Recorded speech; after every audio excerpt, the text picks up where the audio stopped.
Greetings, family. Greetings, Buzz Nation. Thank you for always coming back to watch your videos. So, last week, remember, the Prime Minister of Niger, Lamin Zain, was in Kenya, and at the same time, the President of Senegal, Diomaye Faye, went to Mali and BURKINAFASO. And during this time, we were sure this guy is going to do what he was sent to do by the likes of Nigerian President Tinubu and Ghana Akufo-Addo and Cote d'Ivoire or the Ivorian President Alassane Ouattara. So we saw this guy going to Mali and saying he's not interested in joining the AES as of now, and he also said that he is willing, because after he went to Burkina Faso, he said he wishes that they could be fighting together inside ECOWAS. So he's trying to lure them to go back to ECOWAS and rebuild. Yeah.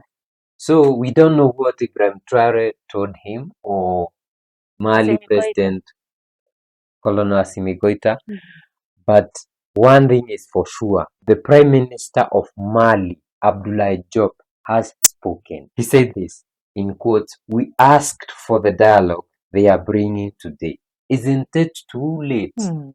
That is Minister Abdoulaye Diop reaffirming the irreversible withdrawal of the alliance of the Sahel states from ECOWAS. So the Minister of Foreign Affairs and International Cooperation of Mali, who is also the Prime Minister, His Excellency Mr. Abdoulaye Diop, reiterated Mali's firm position regarding the withdrawal of the alliance of the Sahel states from ECOWAS. This is one of the places that Bassirou Diomaye Faye went to Mali first, and this is the Prime Minister saying that's not in our brains. So during a panel held this Sunday in June 2nd, he declared that this decision is irreversible and calls for dialogue from ECOWAS have come far too late. Mr. Diop stressed that it was Mali alongside Guinea and Burkina Faso which took the first step by requesting dialogue with ECOWAS during an African Union summit. However, he lamented that ECOWAS responded to this request by increasing sanctions against foreign ministers and head of state of the countries concerned. In quotes, "We asked for dialogue that they are bringing us today. Is it not too late?" he asked, stressing that ECOWAS should have avoided this rupture. His Excellency Diop also revealed that he is currently banned from traveling to countries in the region with the exception of Togo.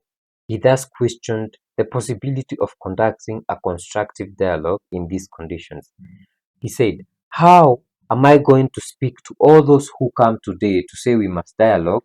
We must admit the mistakes made and let us take the path we have taken." This firm statement from His Excellency Abdoulaye Diop reaffirms Mali's desire to maintain its withdrawal from ECOWAS and highlights the persistent tensions between the sub-regional organization and its former members. I support him. We are not going back. ECOWAS We must as go. AES are not ECOWAS going back. must go. We need to go to the street and just demand for the end of ECOWAS, because I don't even want to say it. Just the way you know it, guys, it's a useless organization, and we don't even know why they're even bothering themselves talking about AES. They should mind their own business, move on with their own business. Let the AES be. A time was when AES was really begging for dialogue. Actually, they wanted to know, to be recognized, to be appreciated as the new leaders of the, AES 3 countries. But this guy said, "No, we can't recognize you. I don't know what were they calling them? Pushes. Pushes, and there's something they call the AES, like an amateur organization. All of those names. Now they are the same people begging the AES to come back, begging the AES to give them a voice, to give them, a sit down. Like, the reason I always ask myself, where was Diomaye Faye when these things were happening? Why would you allow? He never saw it. No, he was in jail. He never saw? Of course, he knows, but what Abdoulaye Diop is saying, the moment that Guinea, Burkina Faso, and Mali tried to beg ECOWAS for a sit-up, ECOWAS said no, and they even added more sanctions to them. Like for him, he says the only country he can travel in the sub-region is Togo, meaning even the Senegal that is coming to, to lure them to come, he cannot go there. And you want to talk to me? What nonsense is okay, that? they said they lifted sanctions, but I didn't know they still have sanctions on some ministers. Yeah, they still do. And it's just ridiculous, absolutely ridiculous for an organization like ECOWAS to be so petty. I mean, just let them be. You denied them a sit down, you denied them a voice when they needed you. Now that we are seeing that this is actually a promising organization without you guys, these people are doing it, they are moving on, they are excelling. You want now to destroy them, because by going back there, it means it's the end of 8 years, and nobody can allow that. Not the Malians, not the Burkinabes, not even the Nigerians can allow that to happen. Us as African bars and you citizens of African bars, we know we are always holding night vigil just to make sure that the three-man army does not make that mistake of even giving them a second. You saw how this guy came and just left Jomai 5. He didn't even stay for hours. He was like, I think when he started the ECOWAS conversation, they said it's time for you to go. Go to the next country. When he go to BURKINAFASO, same thing. He had to go back because it's just not even an option. But what makes me feel bad is, this is an organization which was supposed to help people, and like the president of Cape Verde said, they have dropped their original, purpose and have become a political organization. But they are political because when they started, it was economic. It was to help the people, like our AES always say. It's for the people.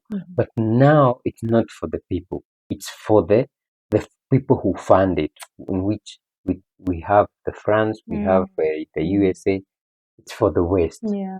So there's no way you can say that it will at one point help the people. You can't work for both of them. Yeah. You have to choose one. If it were to help the people, they should have started now. That army that we are saying, we are going to send an army to Niger, let them send it to northern Nigeria and fight Boko Haram. But anything else, it's not. So too late. So guys, let us know what you think about Abdullah Job replying Basiru Jomaifai about the AES coming back to ECOWAS. Actually, I want, Basiru Jomaifai replied, in hindsight, he replied Lamin Zain when he invited them, when he was in Nairobi, he invited them to join the AES. Those who want, come join the AES. And Togo, although Togo, the president of Togo just changed the rules so that he can remain president forever. But it seems like Togo is warming up for the AES. Now, the minute he signs, he becomes a part of AES, there's a lot of rubbish that you have to do away with. If you have France in your pockets, you have to remove France before you are even signed in. So then, the good thing about the AES is that it's not a puppet organization. Yeah. If they say these are our rules, it's either you are part of these rules or you just stay wherever you are, because you don't want any nonsense in this organization. So Togo, if they are really into it, they'll have to do away with so much. Yeah, and I think the AES, even if, let's say Togo won't join, but the AES creates deals for the people. It's like the US says, or Trump will say, make America great again. But this time he says, make AES great again. So they sign deals, doesn't matter how they will affect Benin or Togo, but the people will benefit. That's it. That's what we want. So guys, if you'd like to support us, we have a buy us a coffee link in the description, and let us know in the comment section what you think.